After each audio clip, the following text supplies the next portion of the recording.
Hey Waylon, how old are you? 6. And when's your birthday? June 27. And what day is it today? June 25th. Yes. So how old will you be in 2 days? Like 7. Oh my gosh. And what's your job right now? Well, pretty much nothing except for like cleaning, like some house chores. It's just house chores. And what's your place that you have over there in the woods? It's a campsite. Yeah. You just helped me out of my campsite. That was very nice of you. Do you have anything that you really want to tell people? Well, not really a lot. What are you going to do for your birthday? Well, I'm actually going to Gareham for my birthday. Where's that?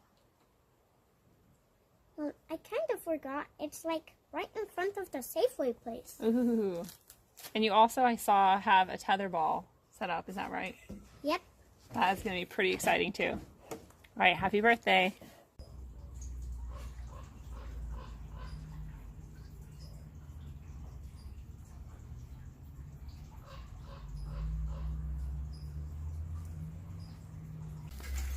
All right, we got Falcor backed into the studio next to the art piece that's going to Burning Man.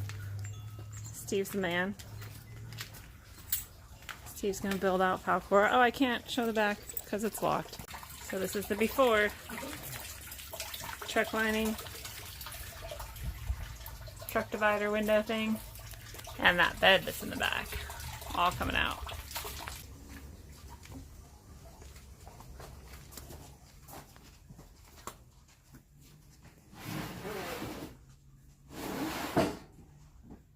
Oh, that's nice. Some resurfaced fucking old growth. Feel that, dude. Yeah. Look at that grain. Ooh. Yeah.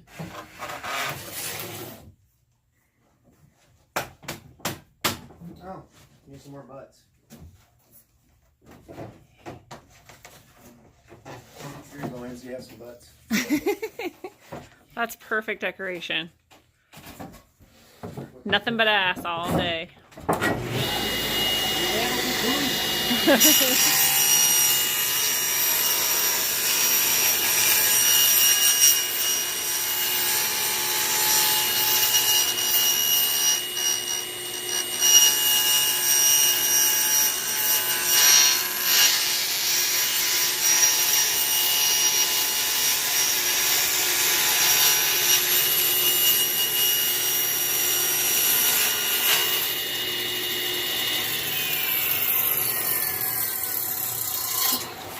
Yeah, Steve being in the Illuminati really pays off. I'm not in the Illuminati. He says that. That's why Look at he's this got his shirt. official secret society shirt. Have you ever even seen a style like this? This is fancy. This is what high society people get. I've just got the old hand sign. Steve's using these, but I never seen this until after he started showing up with this red shirt. That's true. So The man's changed. He's turned. He's not one of us. and says that there's things he can't tell us anymore. All of the garage and put cages in that, you know, flat to that, but went in the garage. We had snakes and hamsters, rats. At one point, we had a rattlesnake in the house. I mean, I grew up with. We got goats, alpacas, cows, bunch dogs, guineas, some wild turkeys that live at the house, some regular turkeys, some blue turkeys that live at the house. Which, coincidentally, are here in California because my grandfather decided he and Judge Roy Baugh, the one-armed judge in Monterey, and his brother-in-laws, brothers and stuff, lived at the top of Carmel Valley, and they had their hunting place up on the very end of the valley, and they were tired of just hunting deer and stuff, and so they said, well, why don't we import some Russian boar? Oh, no. And this was in the 1930s. Yeah, I'd say it was probably around the 1930s. And of course, boom, that led to the whole problem. Well, so 15 years ago, you had to take out tags and you could only bag a pig a year or something like that. My mom was big in politics in Sacramento. And Bruce McPherson he was assemblyman and then he was Secretary of State. Anyway, she teamed up with him and got the law changed so that you don't need tags and you can bag one a day 365 days of the year and da-da-da-da-da. And I mean, it solved a big problem. And we solved a lot of it in our neighborhood. We'd actually make a cage, throw a bunch of garbage in it with a one-way flap. Trap them. 14 babies and a mama and a daddy in there. And then it wasn't pretty, but Yeah. bang, bang, bang. And then they all went to Corralitos Sausage Company. Hells yeah, they did. Yeah, and we would, they would dress everything through the whole 9 yards for us. I feel like those types of places are dying. Like you can't take an animal many places anymore to have it processed. There's a few places here you can. The Carolitas one you can. There's a kick-ass butcher in Wassonville. Top, Lindsay. I like that. So where if you pull the mattress out back this way a little bit, that whole top part And can got a hinge whole up stash too. area in there. If- So and the drawers will pull out however long we can make But you them. can still like we get can under make there. them 4 feet deep. Yeah. If we want. I would do that at least. That gets Yeah. those to. I would even go longer. Geez, what a guy But can yeah. do then is just make this backside solid and then just hinge up here. Just Yeah. put hinges right here so just this lifts up. Yeah, Oh, yeah. that's what we're talking about. Yeah. Oh yeah, totally. Yeah. Okay. I thought you meant the whole thing. I was That's like, what I was guess thinking, that's too. cool. No, just the drawer's going to be about like that. So if we can, then we just have it hinged a little bit past that. Yeah. 'Cause we could even, and you could put pieces across right there too, for added strength. You kind of have to put something in there to hinge it on anyway. Yeah. That sounds cool. Yeah. Yeah. Yeah, that's plenty of storage space. Explosions. And what the heck are they doing with all these explosions? They're supposed to be rocket testing. This is Rocket sounds testing like here? blasting. Well, that's what it's supposed to be in theory, a rocket testing facility. Which also leads, how do they get the stuff up and down? Which is another story. Because this street is not, or, There's- yeah, both no, are. what they did, because our canyon that we lived on went all, towards the ocean and was a straight canyon. They would bring a barge offshore 12 miles out, wait for the fog when they knew that the low cloud cover was going to, and it would literally blanket everything except the top of the mountain, which is Lockheed. And then we could hear the C-130 transport double prop helicopters. I think that's what they're called, C-130s or something. We could hear them go right over our house. Oh, wow. So whatever rocket engines or they were bringing in, that's how they did it. They couldn't bring any of it up the road. Right. But then there was also this whole thing about, but they're not doing rocket testing. This sounds like blasting. And there's a theory that they put in a tunnel that gets them to Moffett Field. And Moffett Field, then the tunnel. Moffett Field is in Palo Alto, but still a long ways away. But at Moffett Field, there's an underground tunnel that goes from Moffett Field to Area 50, 51 or 50. Wow. They've dug these, and they're like as wide as this property, so that they, Get huge, things through it. massive tunnels that they use to transport all this stuff, and that they brought one all the way here for that reason. And what they were blasting wasn't rocket engines; it was It's transport. digging down. Dude, schemes within schemes. Because they've got those underground, like, frickin' facilities around Oh yeah. Right. Well, everywhere, and they're probably all When connected. we're up and running, there's all kinds of rumors about what goes on under the dam. There's supposed to be a CIA base there as well as an FBI base. And we're just a tiny little town of 100,000 people. We're not even Under 100,000. Shasta Dam. In Shasta Dam. In And then there's the Iron Mountain Mine, which is a super fun site, which is just a couple miles away. And of course, the fire last year, the car fire burned right around in there. And there's all kinds of crazy secret stuff that goes on up there. And it just makes you wonder, why there? Yeah, everywhere, I think, actually. Yeah. Well, and that's Yeah, but especially isolated places. right. That's true. And I feel like they're trying to push us out of those isolated areas, though, into the cities. That's exactly what I think too. Yeah. They not only want to transport whatever undetected, but also to get us out of the natural spaces and pushed into somewhere more easily corralled. Yeah. Last chance where I live, they Sempervirens. What's that? Is a privately held conservation organization that is highly funded, and they buy parcels and then either sell them to the state or deed them to the state when the time is right for that to happen. And they are, this area over there has probably 75 parcels on it, or at least when I first lived there. And they're probably down to 55 now because Sempervirens buys them, and then they say, okay, and we're buying it, and now we're going to take everything off of it, take all the buildings off, and leave it in its natural state, and you can't go there. Whoa. So the community, and that's, an off-road community depends on its road and its road association or manager or whatever. That's like that's the mayor of your community in a sense.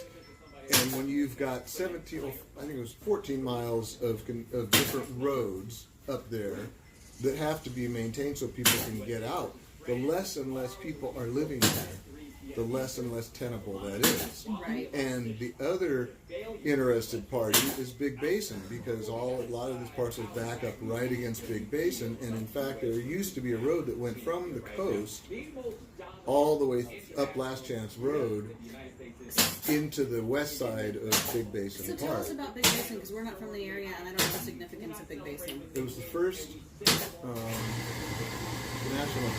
park. Oh, wow. Ever? Yeah, I think by Hoover. Yeah, it's got some sort of first designation, state or national, but it's old growth.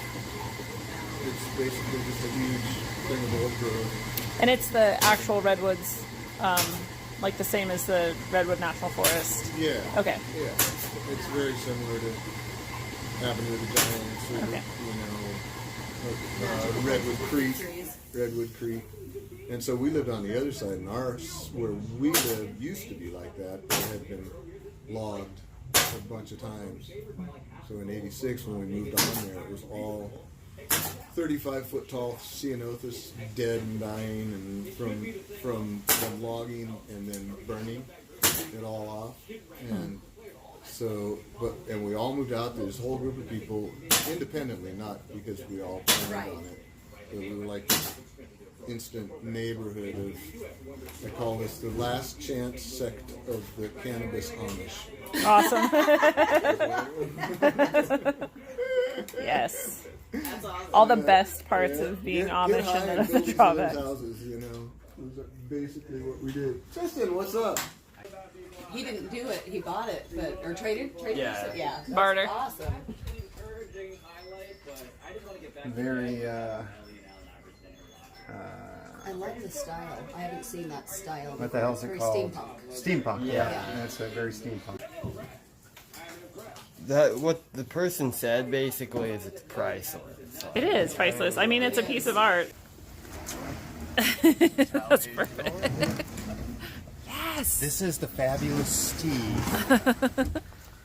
He is That's- currently in a secret society. That's what makes him fabulous. This is going to be the theme of the episode. That's so much stash space. Oh man, this is like a full-size dresser. And just wait, come around. Oh. Through the magic of hinges. Technology. Yes. You can hide your marijuanas in. I mean, other Crack. stuff. No, wait. Hooker. Uh, Fuck. Cocaine. you have some cocaine? No. Close. And close. like Barry said, you could easily put a hasp on here and with your bed hiding it, and then you just screw the bed to the thing, and that literally makes this a lockbox. And nobody could come steal your shit while you're gone. Or they could, but it would be real hard. It would deter many. Yeah. They'd have to be some determined people to do it, but you could easily put just a locked hasp on there and screw this whole thing. When you look alchemically, you have access to your second, 3, or 8th chakras. So when you lay this over the universe, over our solar system, as above, so below, there's also 9 chakras. And the sun would be 1 and then 9. And when you do alchemy, you take the number 1 and the number 9 and you put them together. That's what makes the snake and what makes the loop.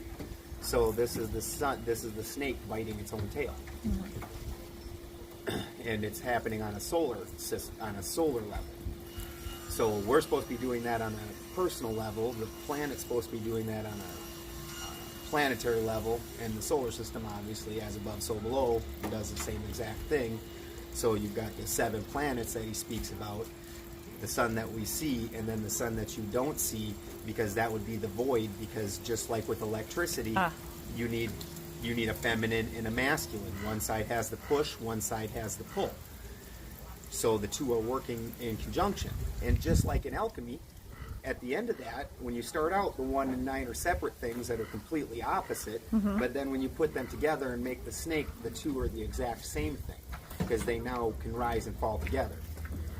So this is the 1st and the 9th. That's the 2 suns. So why would we just now be possibly able to be observing or sensing the 9th or the 2nd sun? Because we're just moving into that time in the universe where when we start looking at symbology, so the symbol of Solomon, if you lay it up against my tree, is where you have opened up the 1st chakra, which is a triangle pointing up, and you've opened up the 9th chakra, which is a triangle pointing down.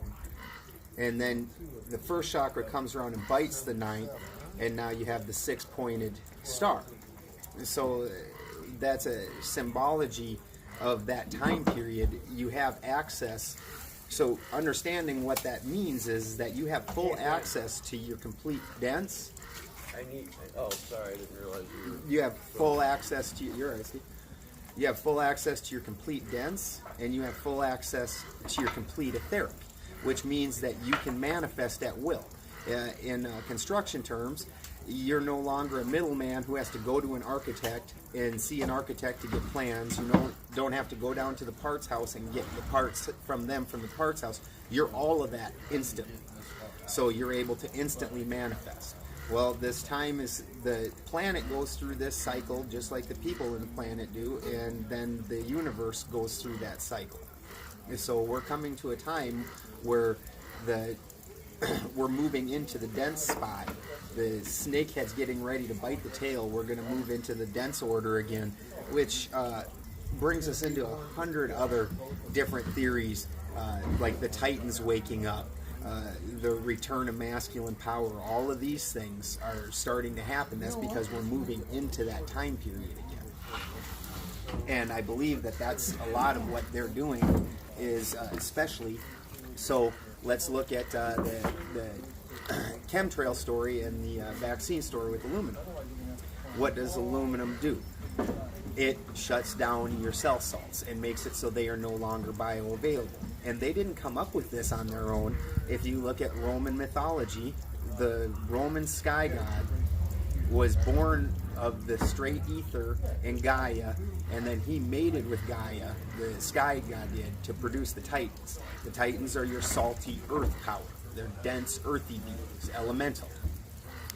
So he feared that their power was going to overtake his own, and so he locked them up in the earth with his essence, which is aluminum. Well, that locks this up in our bodies, and it's locking it up in the planet. If you go around and you start looking at the trees, you're going to notice that the centers of them are starting to get eaten out and things like that. Because the bioavailability of our cell salts is no longer there. They realize we're coming in. These people that are running the system right now realize we're coming into our masculine power, and they want to shut that down. because that will overtake their power. Just like in the story, over and over, everything runs in a cycle. So if we have access to our full power, we no longer need their BS. We don't need to be sucking on the government titty anymore. We are full-grown people that can go out and provide and do for ourselves, and now we're no longer able to be controlled. And that's a huge problem. They want to keep this entire system going.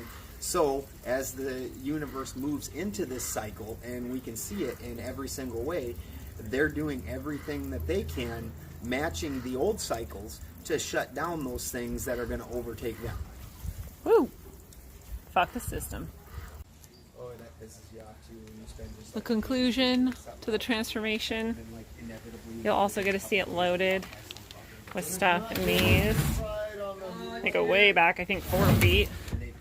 And stuff packed into that area that comes up, flips up, and then there's still plenty of room in front of that.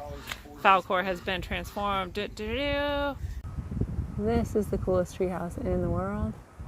Just was walking by and noticed it, and its little turret up there or whatever. And this tree above this house. Pretty rad. Matt Landman and Bruce Bedard. It's more than Matt. Matt Landman is so shadow banned, it's not even funny. Yeah. Nobody saw that episode. Even people in Eyes Open. 113 people. And he's got thousands of followers. But no one will see any of his stuff. Oh, wait. Are you sure? Ready? You're 7? I don't know, maybe we should do this I tomorrow. thought you said 3 yesterday. No! What? Did you say 3 yesterday? That's Wait, amazing. let's make it That's wait. We have to sing to you first. Look at that cake that you asked for is your mother's. It's beautiful. Happy birthday to you. Happy birthday to you. Happy birthday, dear Wade. Happy birthday to you.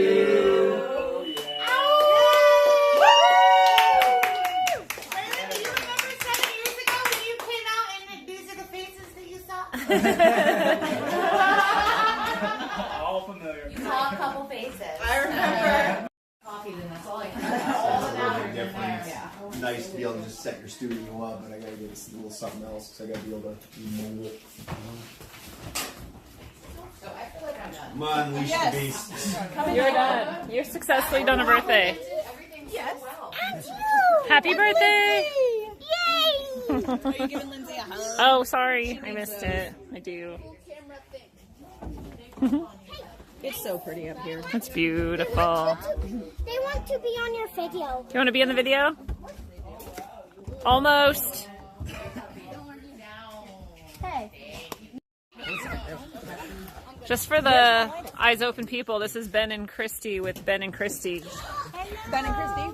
Ben and Christy Ben and Christy. with Ben and Christy. Doppelgangers. Double. The universe is nearly broken. Yeah. The vortex has now opened. Yes. It's time to ascend. Deep trouble. Touch beer! Wonder Twin powers activate. Hey everybody, I'm here at Donner Lake, just at the edge of California, up in the mountains. It's been a really cool drive. I was really lucky to leave Steve's house just at a perfect time to get not much traffic through the Sacramento Valley on my way out here, and the pass has been pretty clear, and I just saw this gorgeous lake, and so I had to stop, hang out for a second, take a break from driving. It's pretty epic. I'm a lucky lady. So I'm also very lucky that I had such amazing people to help me along my journey. You know, we found the perfect tribe. If you're part of Eyes Open, you already know. If you're not, you should come join us. This group of people is the most amazing group of people I've ever met in my life. Some of my best friends. So thank you to Steve and to Janae, his wife, and to his awesome sons, his kids. for letting me stay with them for a few days while they built out the back of my van. Thank you to Barry for hosting us during the build out. He provided the space and the tools and that great conversation you got to hear some of.